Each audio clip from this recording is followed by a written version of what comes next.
தேனி மாவட்டத்தில் உள்ள ஒரு தேசிய நெடுஞ்சாலை பராமரிக்கப்படாமல் இருப்பதால் வாகன ஓட்டிகள் பல்வேறு சிரமங்களுக்கு ஆளாகின்றனர். சாலையை சீரமைக்க விரைந்து நடவடிக்கை எடுக்க வேண்டும் என்றும் இவர்கள் கோரிக்கை விடுக்கின்றனர். தேனி மாவட்டத்தில் திண்டுக்கல் குமுளி தேசிய நெடுஞ்சாலையில் நாள்தோறும் ஆயிரக்கணக்கான வாகனங்கள் சென்று வருகின்றன. தேவதானப்பட்டியில் தொடங்கும் இந்த சாலை பெரியகுளம், தேனி, சின்னமனூர் உள்ளிட்ட ஊர்களை கடந்து சுமார் 80 கிலோமீட்டர் வரை நீள்கிறது. கடந்த சில ஆண்டுகளாக சரியாக பராமரிக்கப்படாமல் இருப்பதால் இந்த சாலை குண்டும் குழியுமாக காட்சியளிக்கிறது. இதனால் இந்த சாலையில் பயணிக்கும் வாகன ஓட்டிகள் மிகுந்த இன்னல்களுக்கு ஆளாகின்றனர். நாங்கள் சவாரிகள் எடுத்து போய் வரும்போது ரோடு பூரா ரொம்ப அதிக மோசமான நிலைமையாக இருக்குது. அதனால் வரக்கூடிய சவாரிகள் ரொம்ப மெதுவாக போப்பா நாங்கள் ஏற்கனவே ரொம்ப மெதுவாக போய்கிட்டு இருப்போம். அப்படி இந்த சூழ்நிலையும் மெதுவாக போப்பான்னு சொல்கிறாங்க. அப்படி சொல்லி போய்கிட்டு இருக்கும்போது எங்களுக்கு அதிகமான டீசல் செலவு ஏற்படுது. மழைக்காலங்களில் இந்த சாலையில் தண்ணீர் தேங்கும் பட்சத்தில் பல வாகனங்கள் விபத்துக்கு ஆளாகின்றன. இந்த சாலை மோசமான நிலையில் இருப்பதால் சபரிமலைக்கு செல்லும் பக்தர்கள் கூட கடந்த 2 ஆண்டுகளாக மாற்று வழியில் செல்கின்றனர். இதுகுறித்து அரசு அதிகாரிகளிடம் மனு அளித்தும் நடவடிக்கை எதுவும் எடுக்கப்படவில்லை என்று பொதுமக்கள் குற்றம் சாட்டுகின்றனர். இந்த இதை கொஞ்சம் சரி பண்ணி கொடுத்தா ரொம்ப நல்லா இருக்கும். போக்குவரத்துக்கு நல்லா இருக்கும். ஆளுங்க ரொம்ப டிராஃபிக் ஆகி இடைஞ்சலாகி இடிச்சு ரொம்ப ஃபால்ட் ஆகுது அப்படின்னு சொல்லி எங்களோட மழை பெஞ்சுன்னா அந்த ரோட்டில் ஆக்சிடென்ட் ரொம்ப நடக்குது. அதனால் பொதுமக்களுக்கு இடையூறாக இருக்குது. கொஞ்சம் ரோடுகளை பார்த்து போட்டு கொடுத்தா கொஞ்சம் நல்லா இருக்கும். மக்களை வரிக்கு மற்றதுக்கு வசூல் பண்ணுறதுக்கு எவ்வளோ ஆத்திரம் காமிக்கிறாங்க. அந்த மாதிரி இந்த சேவை செய்யறதுக்கு செய்ய வேண்டிய கடமைகளை செய்யணும்ல. சரி, மழையே பெய்யாத காலத்தில் கூட அந்த 3ஆம் சுற்றி வருஷ கணக்கில் குழியும் குள்ளுமா பள்ளம் மேடு பள்ளம் தாங்க முடியாத அளவுக்கு, நடக்க முடியாத அளவுக்கு இவ்வளவு இம்சையா இருக்க. இது பல வருஷங்களை வேடிக்கை பார்க்குறாங்களே. இது என்னைக்கு இதுக்கு ஒரு விடிவு காலம் வரும்? இது குறித்து மாநில நெடுஞ்சாலை கோட்ட பொறியாளரிடம் கேட்டபோது தேசிய நெடுஞ்சாலை துறையினர் இந்த சாலை பணிகளை முழுமையாக ஒப்படைக்கவில்லை என்றும் தமிழக அரசு ஒதுக்கும் நிதியை கொண்டே பராமரிப்பு பணிகள் குறித்து முடிவு செய்யப்படும் என்றும் தெரிவித்தார். புதிய தலைமுறைக்காக செய்தியாளர் பாலாஜி.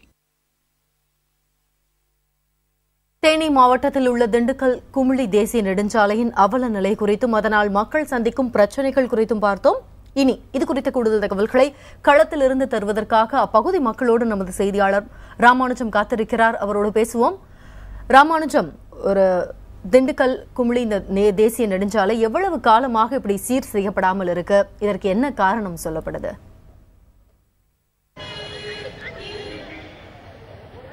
அதாவது திண்டுக்கல்லிலிருந்து குமுளி செல்லக்கூடிய தேசிய நெடுஞ்சாலை 5 ஆண்டுகளுக்கு மேலாக சீர் செய்யப்படவில்லை என்பதுதான் தேனி மாவட்ட மக்கள் வைக்கக்கூடிய கோரிக்கை. இது சுமார் 80 கிலோமீட்டர் நீளம் உள்ளது. அதைவிட இது முக்கியமான விஷயம் என்றால் இந்த சாலையானது தமிழக முதல்வர் பன்னீர்செல்வத்தினுடைய தொகுதியையும் கடந்து செல்கிறது என்பதுதான் வேதனைக்குரிய விஷயம் என்பது இங்குள்ள மக்கள் வைக்கக்கூடிய மிக பிரச்சனையாக இருக்கிறது. அது மட்டுமில்லாமல் ஏதோ ஒரு பன்னீர்செல்வம் மட்டும்தான் இந்த தொகுதியிலிருந்து முதல்வராக இந்த மாவட்டத்திலிருந்து வந்தார் என்று யாரும் எண்ணிவிட முடியாது. இதற்கு முன்னர் முதல்வர்களாக இருந்த எம்ஜி ராமச்சந்திரனாக இருக்கட்டும் அல்லது செல்வி ஜெயலலிதாவாக இருக்கட்டும், அவர்களும் ஒரு காலத்தில் இந்த மாவட்டத்திலிருந்து தேர்ந்தெடுக்கப்பட்டு முதல்வராக இருந்திருக்கிறார்கள். இப்படி 3 முதல்வர்கள் தந்த மாவட்டமே இப்படி இருக்கிறதே, மற்ற இடங்கள் எப்படி இருக்கும் என்ற வேதனையோடு ஒரு கேள்வியை அரசு முன் எழுப்பியிருக்கிறார்கள். இது தேசிய நெடுஞ்சாலை மத்திய அரசினுடைய கட்டுப்பாட்டில் வருகிறது என்று கூறுகிறார்கள். இதில் 70% சாலைகள், அதாவது மத்திய அரசினுடைய பொறுப்பிலும் 30%. உதாரணமாக தேனி நகரத்தில் கடந்து செல்லும் போது தேனி நகரத்தில் பார்த்தீர்கள் பேருந்து நிலையத்திற்கு முன்பாகவே குண்டும் குழியுமாக இருக்கிறது. வயதானவர்களோ குழந்தைகளோ செல்ல முடியாத ஒரு சூழ்நிலை இருக்கிறது. அது மட்டுமில்லாமல் மிக முக்கியமான விஷயம், தேனி மாவட்ட காவல்துறை கண்காணிப்பாளர் மகேஷ் ஒரு உத்தரவை பிறப்பித்திருக்கிறார். வாகனங்களில் செல்லக்கூடிய அனைவரும், 2 சக்கர வாகனங்களில் செல்லக்கூடிய அனைவரும் கண்டிப்பாக தலைக்கவசம் அணிந்து செல்ல வேண்டும், ஹெல்மெட் அணிந்து செல்லுங்கள் என்று அன்போடு பொதுமக்களை காவல்துறையினர் கேட்டுக்கொள்ள வேண்டும் என்று கேட்டிருக்கிறார். அதன் அடிப்படையில் காவல்துறையினரும் ஒவ்வொருவரும் 2 சக்கர வாகனத்தில் செல்வர் செல்பவர்களுடன் உங்கள் உயிருக்கு ஆபத்து இருக்கிறது, கவனமாக செல்லுங்கள், கண்டிப்பாக தலைக்கவசம் அணியுங்கள் என்று அன்போடு கோரிக்கை வைக்கிறார்கள். தலைக்கவசம் அணிந்தாலும் தலையை வேணால் பாதுகாக்கலாம், ஆனால் வாகனத்திற்கு எந்த விதமான ஒரு பாதுகாப்பற்ற நிலையில் தான் இருக்கிறது. இங்கே உள்ள சாலைகள் குண்டும் குழியுமாக இருக்கின்றன. அந்த காட்சி தான் தற்போது நாம் நேரடியாக பார்த்து கொண்டிருக்கிறோம். இது குறித்து பேசுவதற்காக நம்முடைய வழக்கறிஞர் முத்துராமலிங்கம் இருக்கிறார். முதலில் அவரிடம் பேசுவோம். இந்த பிரச்சனையை நீங்க எத்தனை ஆண்டு காலமா பார்த்துட்டு இருக்கீங்க? நீங்க என்ன தீர்வு வேணும்னு எதிர்பார்க்குறீங்க? கடந்த 5 ஆண்டுகளாக இந்த ரோடு ரொம்ப மோசமான நிலைமையில் இருக்கு. இந்த ரோடு மோசமாக இருக்கிற எந்த விதமான நடவடிக்கையுமே யாருமே எடுத்ததாக தெரியல. மக்கள் ஆங்காங்கே சில அரசியல் கட்சிகள் போராட்டங்கள் ஆர்ப்பாட்டம் நடத்துறாங்க. குறிப்பாக வாகனங்கள் பெருகிருச்சு.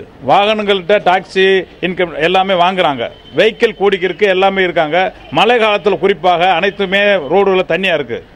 அனைத்து மேடும் குண்டு வழியாக அதில் 2 வீலரில் போகிறவங்க சாஞ்சு பல விபத்துகள். தேனி மாவட்டம் தமிழகத்தில் விபத்து அதிகமான மாவட்டங்கள் ஒன்றாக கருதப்படுகிறது.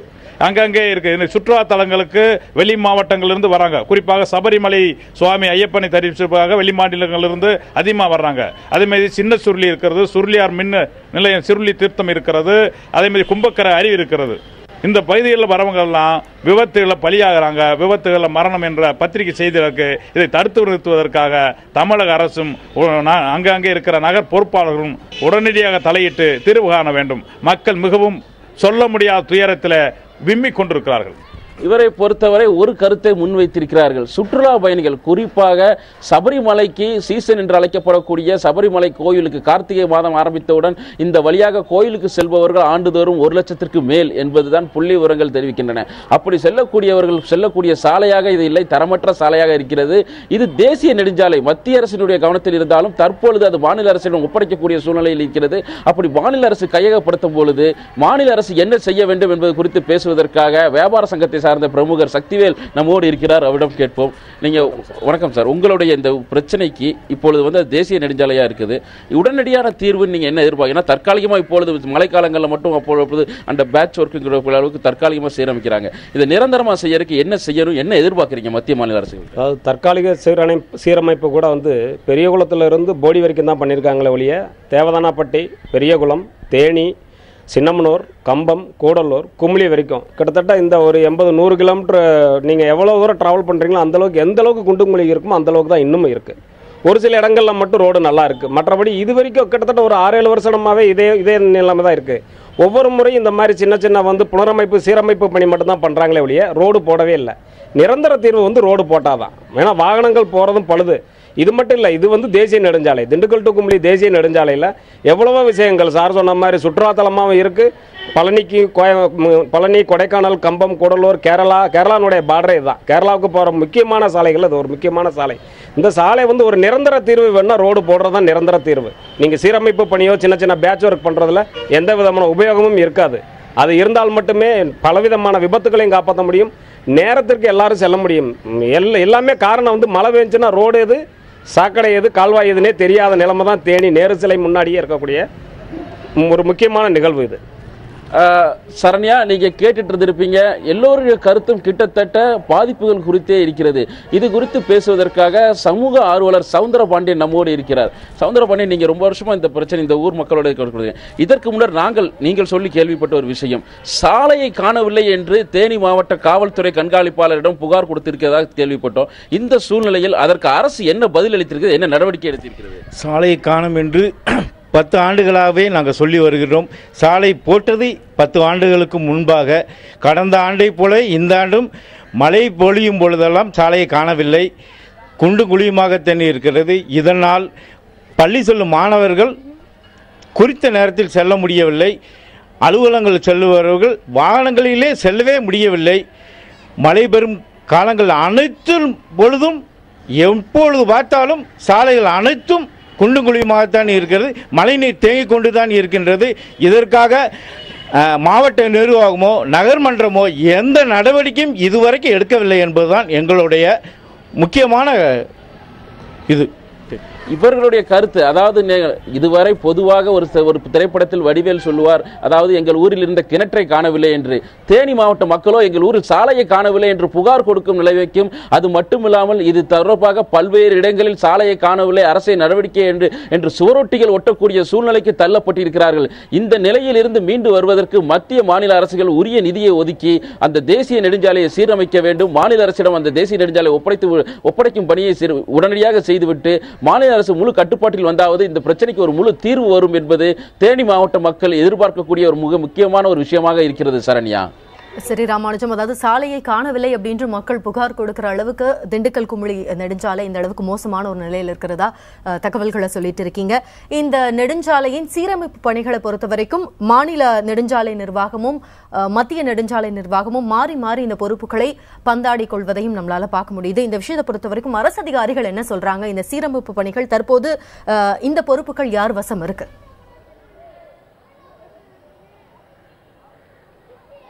அதாவது இது வந்து ஒரு தேசிய நெடுஞ்சாலை, மத்திய அரசு தான் நிதி ஒதுக்கியிருந்து கண்டிப்பாக செய்ய வேண்டும். ஆனால் பிரச்சனை என்னவென்றால் இந்த தேசிய நெடுஞ்சாலையை தற்பொழுது மாநில அரசிடம் ஒப்படைக்க இருப்பதாகவும் அதற்கான முதற்கட்ட பணிகள் துவங்கி இருப்பதாகவும் மாநில சாலை தொடர்பான அதிகாரிகள் நம்மிடம் தெரிவித்திருக்கிறார்கள். இந்த சூழ்நிலை மாநில நெடுஞ்சாலைத்துறை அதிகாரிகள் தெரிவித்திருக்கிறார்கள். இந்த சூழ்நிலையில் மாநில அரசிடம் ஒப்படைப்பதை விரைவாக முடித்தாவது ஒரு பிரச்சனைக்கு தீர்வு வராதா?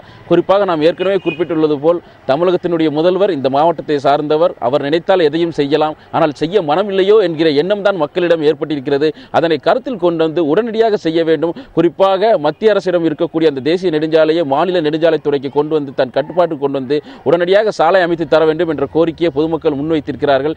இந்த கோரிக்கை தொடர்பாக அரசு அதிகாரிகளை பொறுத்தவரை மாநில அரசினுடைய கட்டுப்பாட்டுக்கு வந்தவுடன் கண்டிப்பாக அதற்குரிய நடவடிக்கைகள் மேற்கொள்ளப்படும் என்று தெரிவித்திருக்கிறார்கள். இருப்பினும் இந்த நடவடிக்கைகள் மிக மந்தமாக நடைபெற்று வருகின்றன, ஆமை வேகத்தில் நடைபெற்று வருகின்றன என்பதுதான். இது குறித்து தொடர்ந்து நம்ம பேசலாம். அதுக்கு முன்னதாக மாநில நெடுஞ்சாலை துறையின் கோட்ட பொறியாளர் சாந்தி அவர்கள் நம்மோடு இணைப்பில் இருக்கிறார், அவரிடம் பேசுவோம். மேடம் வணக்கம், இணைப்புல வந்தமைக்கு நன்றி. வணக்கம். திண்டுக்கல் குமுளி நெடுஞ்சாலையை பொறுத்த வரைக்கும் அந்த பிரச்சனைகள் உங்களுடைய காதுக்கு எட்டி இருக்கும்னு நம்புறோம். சோ அந்த பிரச்சனை குறித்தா இன்னைக்கு பார்த்துட்டு இருக்கோம். சாலையை காணவில்லை அப்படின்னு மக்கள் புகார் கொடுக்கிற அளவுக்கு அங்க நெடுஞ்சாலை ரொம்ப மோசமான ஒரு நிலைமையில இருக்கு. 80 கிலோமீட்டரான நெடுஞ்சாலை. இது குறித்து என்ன நடவடிக்கை எடுக்கப்பட்டிருக்கு? இல்ல, தற்காலிக சீரமைப்பு வந்து சரியாக செய்யப்பட்டு வாகனங்கள் போகிறதற்கு சரி செய்யப்பட்டுள்ளது. சரி மேடம், தற்காலிக சீரமைப்பு பணிகள் மட்டும் செய்து கொடுக்கப்பட்டிருக்கிறதா சொல்லியிருக்கீங்க. வந்து அரசு ஒப்புதலுக்காக அனுப்பப்பட்டுள்ளது. விரைவில் எதிர்பார்த்து கொண்டிருக்கோம். கிடைக்கப்பெற்றவுடன் முழு பணிகளும் சீரமைப்பு செய்யப்படும். நிச்சயம் மேடம், தற்காலிக பணிகள் அப்படின்னு சொல்லியிருக்கீங்க. ஆனா தொடர்ந்து 6-7 வருடங்களாகவே இந்த நெடுஞ்சாலை இப்படிதான் இருக்கிறதா அங்க இருக்க மக்கள் தொடர்ந்து சொல்லிட்டு இருக்காங்க. அப்போ தற்காலிகம் என்னும் போது என்ன மாதிரியான ஒரு கால நிர்ணயத்தை நம்ம எடுத்துக்கலாம்? இது தொடர்ந்து மழை காலம், அது மட்டும் இல்லாம கார்த்திகை மாதம் கூட அங்க 1 லட்சத்துக்கும் மேற்பட்ட பக்தர்கள் அந்த நெடுஞ்சாலையை உபயோகப்படுத்துறதா சொல்லியிருக்காங்க. சோ அவங்களுக்கு இந்த தற்காலிக பணிகள், சீரமைப்பு பணிகள் மட்டும் போதும் அப்படின்னு நினைக்கிறீங்களா? இல்ல, முழுமையாக சீரமைக்கப்படும். ஹலோ, தொடர்ந்து பேசுங்க மேடம். ஹலோ, தொடர்ந்து பேசுங்க மேடம். இணைப்பு துண்டிக்கப்பட்டிருக்கு. முழுமையாக விரைவில் சீரமைக்கப்படும் என்று மேலோட்டமான ஒரு பதிலை மாநில நெடுஞ்சாலைத்துறையின் கோட்ட பொறியாளர் சாந்தி அவர்கள் நம்மிடம் கூறியிருக்கிறார்கள். தொடர்ந்து நமது செய்தியாளர் ராமானுஜத்திடம் பேசலாம். ராமானுஜம், கோட்ட பொறியாளர் நம்மளுடைய இணைப்புக்கு வந்தாங்க. அவங்க ரொம்ப மேலோட்டமான ஒரு விஷயத்தை சொல்லியிருக்காங்க.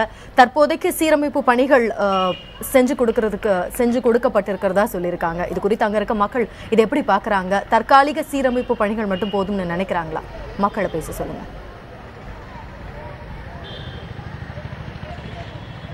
இது குறித்து நாம் நேரடியாக இங்கே இருக்கக்கூடிய மக்களிடமே கேட்போம். அதாவது மாநில அரசினுடைய நெடுஞ்சாலைத்துறை கோட்ட பொறியாளர் சாந்தி வந்து நம்முடைய இணைப்பில் வந்து ஒரு தகவல் தெரிவிச்சிருக்காங்க. தற்காலிகமாக சீரமைக்கக்கூடிய பணிகள் நடைபெற்று வருகின்றன. விரைவில் முழுமையாக சீர் செய்வதற்குண்டான அதாவது பிளான் எஸ்டிமேட் வந்து அனுப்பியிருக்கிறோம். வந்த உடனே நாங்கள் எங்களோட அடுத்த இது என்ன பண்ண போறோங்கிறத தெரிவிச்சிருக்கிறாங்க. இதை நீங்கள் எப்படி பார்க்கிறீர்கள்? என்ன செய்யணும்னு எதிர்பார்க்குறீங்க? இது வந்து கண்கட்ட உண்மை சூரிய நமஸ்காரம் வந்து ஆரம்ப கட்டத்தில் இவங்க பண்ணிருக்கலாம். இது அங்கங்கே சில பள்ளங்கள் போக சில கண் துடைப்பு வேலையை தான் நான் கருதும். முழுமையான வேலையாக கருதலை. முழுமையாக முழு எஸ்டிமேட்டை ஒதுக்கி திட்டமிட்டு போர்க்கால நடவடிக்கையில் அரசு இயங்கினால் ஒழிய இந்த மக்களை போக்குவரத்திலிருந்து பாதுகாக்க முடியாதுன்னு சொல்கிறேன். இவர்களை பொறுத்தவரை மக்களுடைய கோபம் சற்றும் தனியவில்லை என்பதை தெளிவாக தெரிகிறது. அதற்கு காரணம் ஒரு ஆண்டு நடந்திருந்தால் அடுத்த ஆண்டு சரி செய்து விடுவார்கள் என்று கூறலாம். ஆனால் கடந்த 4-5 ஆண்டுகளாக இப்படித்தான் இருக்கிறது. இதில் என்னவென்றால் இந்த ஆண்டு தான் மழை அதிகமாக பெய்து வருகிறது. மழை அதிகமாக பெய்து வருவதால் சாலையில் பாதிப்புகளும் சற்று அதிகமாகவே இருக்கிறது. ஆங்காங்கே சாலைகள் அதாவது சாலைகள் எல்லாம் மிகவும் மோசமான ஒரு சூழ்நிலையில் இருக்கிறது. எது பள்ளம் எது சாலை என்பது தெரியாத அளவுக்கு தண்ணீர் செல்வதால் அங்கு குழந்தைகள் பள்ளிக்கு செல்லும்போது தடுக்கி விடக்கூடிய அவலநிலை கூட இருக்கிறது. இப்படிப்பட்ட சூழ்நிலையில் இந்த தற்காலிக தீர்வு நிரந்தர தீர்வாக மாறும் என்ற அதிகாரியின் உத்தரவாதம் எந்த அளவுக்கு பலனளிக்கும் என்பது குறித்து நேரடியாக நம்மிடம் சவுந்தரபாண்டியன் என்ற சமூக ஆர்வலரிடம் கேட்போம். சவுந்தரபாண்டியன், இப்பொழுது நீங்கள் அவர்கிட்ட சொன்னதை நீங்கள் கேட்டிருப்பீங்கன்னு நினைக்கிறேன். அதாவது நிரந்தர தீர்வுக்கு முயற்சிகள் மேற்கொள்ளப்பட்டு வருகின்றன. தற்காலிகமாக இப்போது சாலைகள் சீர் செய்யப்பட்டுள்ளன கருத்தை மாநிலத்தினுடைய அதிகாரி தெரிவித்திருக்காங்க, சாந்தி கோட்டப்பொறியாளர். அதை பற்றி உங்களுடைய கருத்து? அவங்க சொல்றது உண்மை ஏற்றுக்கிட வேண்டியதான். தற்காலிகமாக போட்டாலும் சரியான முறையில் சரியான இயந்திரத்தை வைத்து சாலைகள் பேச்சுவர்க்கு பார்க்கவில்லை. கனரக வாகனங்கள் அதிக அளவில் செல்ல இருப்பதால் பழைய காலத்திலுடைய ரோலர் என்று அழைக்கப்படும் அதை வைத்து தான் அமுக்கப்படுகிறது. இப்பொழுது உள்ள ரோலர் நவீன கருவிகளை கொண்டு எந்த ரோடும் பழுது பார்க்கவில்லை என்பதுதான் என்னோட குறை என்பது சொல்லுகிறது. இது குறித்து வியாபார சங்கத்தை சார்ந்த சக்திவேல் நம்மோடு இருக்கிறார், அவரிடம் கேட்போம். சார், 2 பேருமே ஒரு கருத்தை சொல்லிட்டாங்க. தற்காலிக தீர்வு நிரந்தர தீர்வு அப்படிங்கிறது அவரோட அதிகாரிகளுடைய தரப்பாக இருக்கிறது. இது போன்ற பிரச்சனைகள் ஏற்படாமல் இருப்பதற்கு வியாபார சங்கத்திலிருந்து நீங்கள் ஏதாவது தீர்வு ஏதாவது திட்டங்கள் ஏதாவது வைத்திருக்கீங்களா? அரசுக்கு சொல்லக்கூடிய ஆலோசனை என்ன? சார், ஆலோசனை நிரந்தர தீர்வு தான். ஒரு சாதாரண இன்றைக்கி நாங்கள் ஒரு சிறு சீரமைப்பு பண்ணுறோன்னு சொல்கிறதே கூட ஒரு சில இடங்களில் மட்டும்தான் அது நடந்திருக்கே ஒழிய தேவதானப்பட்டியிலிருந்து இன்றைக்கி நீங்கள் குமுளி வரைக்கும் போனீங்கன்னா நாங்களில் யாரை கேட்டிங்கனாலும் இதுதான் பதில். ஏன்னா ரோடு இல்லை. அந்த ரோடு முழுமையான ஒரு ரோடாக சரி பண்ணும் போது மட்டுமே இது எல்லாமே தவிர்க்க முடியும். ரெண்டாவது நாங்கள் அனுப்பிச்சிருக்கோம் இன்னும் வரலங்கிறதே ஒரு ஏற்றுக்கொள்ள முடியாத ஒரு பதில். திட்ட அறிக்கை தெளிவாக எல்லாருக்கும் தெரிகிற மாதிரி இருந்து அது என்றைக்கு நம்ம கெஜெட்டில் வருதோ, கவர்மெண்ட் ஜிஓ என்றைக்கு வருதோ அன்றைக்கி தான் இது நம்பிக்கை. அதுவரை நம்பிக்கை இல்லை. இந்த நம்பிக்கையில் வாழ்க்கை அப்படி தான் வாழ்ந்து கொண்டே இருக்கிறோம். பட் நம்பிக்கையிலே வாழ்ந்துக்கிட்டு இருந்து கிட்டத்தட்ட ஒரு 6-7 வருஷமாக கடந்து போயிருச்சு. மீண்டும் இதே நம்பிக்கையில் தான் இருக்கும். அதை சரி செஞ்சாங்கன்னா நல்லது. அரசு கவனம் எடுத்துக்கணும், அவ்வளோதான். திரும்ப திரும்ப பொதுமக்களோடு தங்களுடைய கருத்திலிருந்து சற்றும் மாற்றம் தெரிவிக்கவில்லை. அதாவது ஒரே கருத்தை திரும்ப திரும்ப தெரிவித்து வருகிறார்கள், சாலைகள் சீரமைக்க வேண்டும் என்று. இந்த கருத்தை மாற்றக்கூடிய இந்த இவர்களுடைய தவறான அரசின் மீது இருக்கக்கூடிய தவறான எண்ணத்தை மாற்றக்கூடிய விஷயம் என்னவென்றால் அது அதிகாரிகளுடைய துரித நடவடிக்கையை பொறுத்து தான் இருக்கிறது. விரைவில் அதற்குரிய நடவடிக்கைகளை எடுத்தார்கள் என்றால் கண்டிப்பாக தூற்றக்கூடிய மக்கள் கண்டிப்பாக போற்றக்கூடிய நாள் வெகு தூரம் இல்லை என்பதுதான் தெளிவாக தெரிகிறது. சரண்யா, நிச்சயம் ராமானுஜம் இப்ப பேசும்போது ஒரு விஷயம் தெரியுது. 2 எக்ஸ்ட்ரீமான ஒரு விஷயங்களை முன்னிறுத்திட்டு இருக்காங்க. ஒரு புறம் அதிகாரிகள் மீண்டும் மீண்டும் தற்காலிக சீரமைப்பு பணிகளை பத்தி பேசிட்டு இருக்கும் போது, இன்னொரு புறம் பொதுமக்கள் ஒரு லாங் ரன்ல ஒரு நிரந்தர தீர்வை தான் அவங்க தேடிட்டு இருக்காங்கன்ற விஷயம் தெரியுது. தற்போது மாநில நெடுஞ்சாலைத்துறையின் கோட்ட பொறியாளர் சாந்தி நம்மளிடம் மீண்டும் இணைப்புக்கு வந்திருந்தார். அவர் இன்னொரு விஷயத்தை பதிவு செய்ய விரும்பி இருந்தார். அதாவது இந்த விவகாரத்தை பொறுத்த வரைக்கும் எத்துணை விரைவில் இந்த விஷயத்தை முடிக்க முடியுமோ அத்துணை விரைவில் மாநில நெடுஞ்சாலையின் துறையில் பராமரிப்பு பணிகள் மேற்கொள்ளப்படும் அப்படின்னு ஒரு விஷயத்தை பதிவு செஞ்சிருந்தாங்க.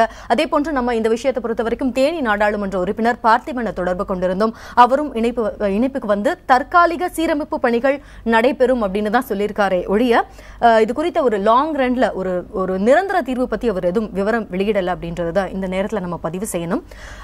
ராமானுஜம், இந்த நேரத்தில் இன்னொரு விஷயத்தையும் நான் கேட்க விரும்புறேன். அதாவது மத்திய நெடுஞ்சாலைத்துறையிலிருந்து மாநில நெடுஞ்சாலைத்துறையிடம் பொறுப்புகள் ஒப்படைக்கப்படவில்லை முழுமையாக அப்படின்னு சொல்லப்படுது. அப்படி பொறுப்புகள் ஒப்படைக்கும் பட்சத்தில் ஒரு எஸ்டிமேட் போடணும் இல்லையா? அதற்கான நிதி குறித்து ஏதாவது மாநில நெடுஞ்சாலைத்துறையில இதுவரை பேசியிருக்காங்களா? அந்த எஸ்டிமேட் குறித்த பேச்சுக்கள் ஏதாவது வெளியில வந்திருக்கா?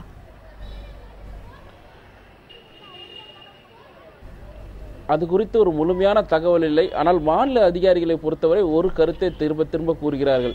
இதற்குரிய அதாவது முதற்கட்ட படிகள் எவ்வளவு சாலைகள் இருக்கின்றன, எவ்வளவு தூரம் என்று எடுத்துக்கொண்டோம் என்றால் தேவதானப்பட்டியில் இருந்து கூடலூர் வரை 80 கிலோமீட்டர் தூரம், கிட்டத்தட்ட தேனி மாவட்டத்தினுடைய ஒரு எல்கையிலிருந்து மற்றொரு எல்கைக்குரிய தூரம். இதில் அல்லி நகரம், தேனி நகரம் போன்றவையெல்லாம் வருகின்றன. இவற்றையெல்லாம் கடந்துதான் செல்ல வேண்டியிருக்கிறது.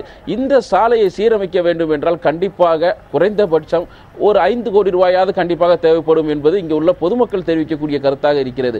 அது மட்டும் இல்லாமல் இந்த சாலை ஏதோ புதிதாக போட வேண்டிய ஒரு, அதாவது முதலில் சாலை எப்படி போடுவார்களோ அந்த சூழ்நிலையில் தான் இங்கு உள்ள சாலைகள் இருக்கின்றன. எனவே மற்ற சாலைகள் போல் ஏற்கனவே ஒரு சாலை இருக்கிறது, அதற்கு மேலாக கற்களையும் ஜல்லிக்கற்களையும் போட்டு தாரையும் வைத்து சாலைகள் அமைத்து விட முடியாது.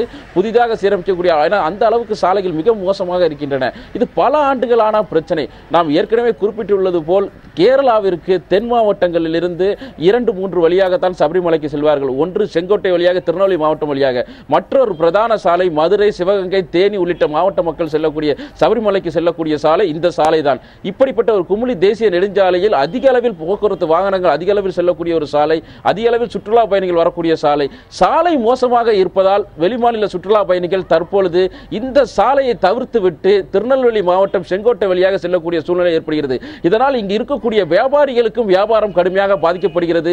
சீசன் நேரத்தில் பொதுமக்களுடைய வருமானம் பாதிக்கப்படுகிறது. பொதுமக்களுடைய, அதாவது வியாபாரிகளுக்கு வருமானம் பாதிக்கப்படும் பொழுது அரசுக்கு செலுத்த வேண்டிய வரிகளும் குறைய வாய்ப்பு இருக்கிறது. இப்படி எல்லா வகையிலும் பார்க்கும்போது இந்த சாலையை சீரமைக்காவிட்டால் தேனி மாவட்டத்துடைய மக்களுடைய வாழ்வாதாரம் மிகவும் பாதிக்கப்படும் என்பதை அரசு கவனத்தில் எடுத்துக் கொள்ள வேண்டும். அதற்கு நீங்கள் கேட்டது போல் எஸ்டிமேட் ஆரம்ப கட்ட பணிகள் நடைபெற்று வருகின்றன. முழுமையான தகவல் கிடைத்த பின்னர் உங்களை கண்டிப்பா தொடர்பு கொள்றோம் சரண்யா.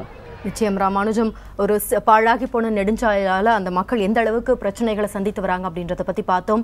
6-7 வருடங்கள் என்றது குறைந்த காலம் கிடையாது. அதே போன்று கிட்டத்தட்ட 80 கிலோமீட்டர் என்பதும் ஒரு குறைந்த கடந்து விடக்கூடிய ஒரு தூரம் கிடையாது. இந்த விஷயம் நிச்சயமாக களையப்படும் என நாமும் நம்புவோம். இது குறித்த கள தகவல்களை பதிவு செய்தமைக்கு நன்றி ராமானுஜம்.